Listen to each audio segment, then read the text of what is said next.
I believe the mind doesn't do things by itself. It is what we give to the mind. So who are you that's giving things to the mind? I agree with you, and I want to add something to it.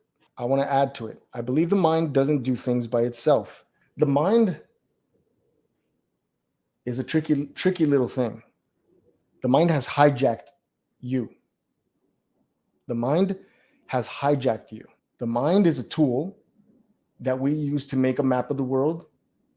It's filled itself with all the contents of what it believes itself to be. It's created an image of itself, and it believes that it is that image. But it also is something that is aware that unless you give it something to do, it will be silent, and it fears that silence. Because when there is silence, it doesn't exist anymore. I must try to say that again. The mind is something, a tool that you use to make sense of the world, to map the world, and it starts to fill itself with content, with ideas, with beliefs, with concepts, with habits, wants, dislikes, desires, ambitions, jealousy, anger, hatred, resentment, desire for heaven, fear of hell. The mind is filled with all of that. It houses all of that. The issue is that it creates an identity for itself. It creates an image for itself. And it believes itself to be the one that knows. And the mind isn't the knower. The mind isn't the one that knows. It only gathers information. It's the brain itself that is the knower. It's the brain that all of this information gets stored in.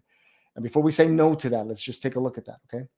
But the mind knows that if you don't give it something to do, if it's not moving, if you don't give it something to think about, or something to ponder, or something to imagine, because the imagination works in that same field. If you don't give it something to do, then it has to be still.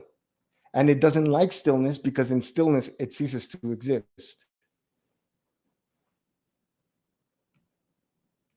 The mind ceases to exist. And so it wants something to do all the time, which is why there's always this constant chatter, that never-ending chatter that is always thinking, it's always predicting, it's always analyzing, always. And that's all of that is just a waste of energy. All of that is just a waste of energy. So I'm asking, okay, because it's true what you just said, what you said, Roxana, that the mind, you have to give it something to do. So who are you that gives your mind something to do? Is it possible for me to look at something, to observe something, to sit and just look at something without the contents of my mind interrupting the scene? I'll say that again. Is it possible that I can look at something and observe it and be so attentive that the mind and all the contents of my mind do not interfere the seeing of it? That my mind doesn't jump in and say, that's bad or that's good, but just to see it, just to look right at it and not name call it and not call it anything, not accept it or reject it or say that it's good or say that it's bad or say that this is heavenly or say that this is evil or to call something demonic simply because I don't understand it or because it doesn't fit the frame that I've created in my faith. Can I look at something without that frame interrupting what I'm seeing and then naming it evil, naming it demonic, naming it whatever, what have you? I'm not trying to teach any new age stuff here. I'm just simply seeing, like, walking. Can you look at something without your mind moving it or touching it in any direction, in any way whatsoever? This is what true meditation is.